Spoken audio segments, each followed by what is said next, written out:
What's up, everybody? Welcome to Moonlighting SF, the variety show with the happy ending. Give yourselves a nice round of applause for coming out. Thank you so much for coming.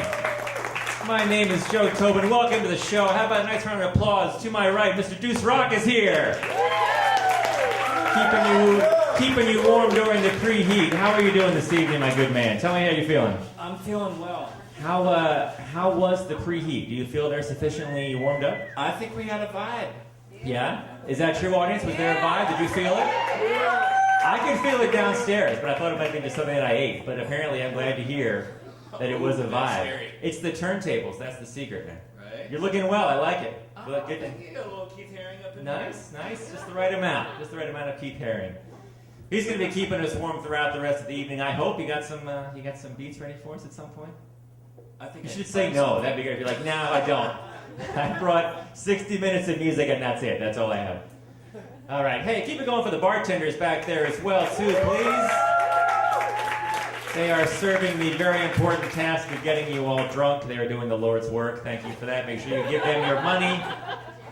And did you guys take photos earlier? Did you guys use the photo booth back there? All right. Well, if you did, make sure you check out our Facebook page, Moonlighting SF. We're going to have those pictures up there. And this is the show with the happy ending, and we have a wonderful happy ending today from the good folks at Saint and Olive. Deuce Rock, do you know what the happy ending is going to be tonight? I can tell you if you don't know. Is that fair? I don't know. I'm going to tell you anyway because I'm excited. I am told Spoiler alert. Yes, spoiler alert. If anyone's DVRing the show and doesn't want to know what the happy ending is, I am told that it's mini cannolis. Yeah. How about a round of applause for any kind of cannoli? Leave the gun, take the cannoli. No? No one? One or two people that have seen The Godfather? No, I'm telling you. I will make any excuse to talk about The Godfather. I will talk about The Godfather. I will watch that movie every time it's on. All right, here, this is a true story. I was watching this movie last night. Let me paint the picture for you. I got home very late. And I was very drunk. And I was on my couch, and I was just kind of half awake, half asleep, just eating some Pop-Tarts. And because it's healthy, it's fruit. And watching The Godfather, right, on AMC. Now, my TV did a thing, which I have since found out that all TVs do, and that is apparently they make the commercials louder than the rest of the show. You seem as surprised as I was. You didn't know. Did you know this? Yes, I did, actually. Of course you did. Oh, yeah, MTV was the same way. Really? Yeah. Okay, see, that is attention. good knowledge. They don't just hand out those herring t-shirts to just anybody. Smart man. See, I didn't know. I had no idea. So me, in my, kind of drunken, Pop-Tart stupor that I was in, I actually thought for a second that my TV was talking to me directly, because I'm just watching the movie, and then all of a sudden I hear these really loud questions like, do you feel left out at family and social functions? Did they call you, maybe? Yeah, maybe. Right. I was like, I actually answered my TV. I was like, yeah, a little bit, sometimes. I get a little nervous around crowds. Yeah. And the TV's like, do you find it difficult to get to the kitchen to make a meal?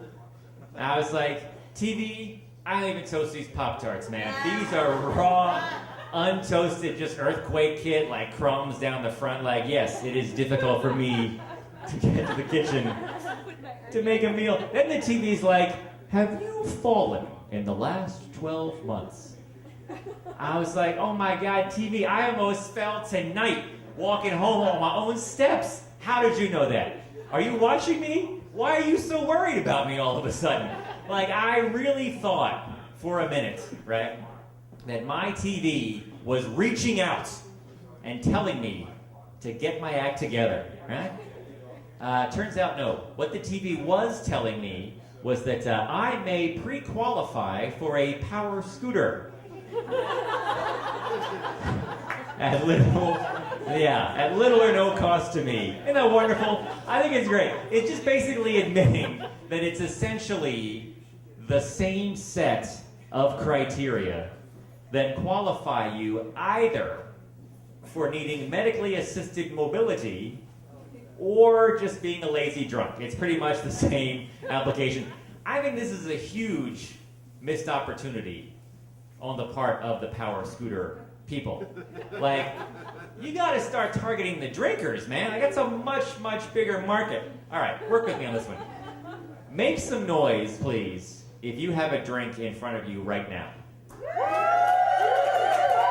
Yes, that is a good noise. Now, imagine with me, if you will, a world in which each and every one of you who made a noise also had a little power scooter waiting outside to take you home at the end of the night. Yeah, what a lovely world that would be. Oh, be friendly. You could beep a little horn when you drive by. It would be safer. Okay, first of all, day one of the New World Power Scooter Order. Day one, you eliminate all drunk driving accidents, right? Because you cannot kill someone going 4 miles an hour in a golf cart. That has never been done. And think about this. Oh my God, if you had a power scooter, imagine, right? You go out on the town, right? You tie one on, right? People still say tie one on? I don't know. Yeah, there you go. Thank you. You light it up, you close the bars out. At the end of that night, you would have not only a ride home, but a ride inside your home all the way to your bed. Are you kidding me? A ride to bed with no parking? That's amazing. Why are we not all doing this? Part of me kind of wants to call the number of the power scooter people, and we're like, well, can you explain what's wrong with you, sir? Well, my parents got divorced when I was young, and I guess I just started drinking then, and just kind of snowballed. It got worse from there. I love late night TV. I love the ridiculous commercials that you see on TV. I love this one I keep seeing. It cracks me up for this, like, okay, you got these, like, really young, hip, good-looking people, like basically all of you guys, right? Young, hip, cool, going to these parties and showing up to these parties with Taco Bell food for everyone. That's my favorite. Yeah, right. And they are treated like returning war heroes for doing this.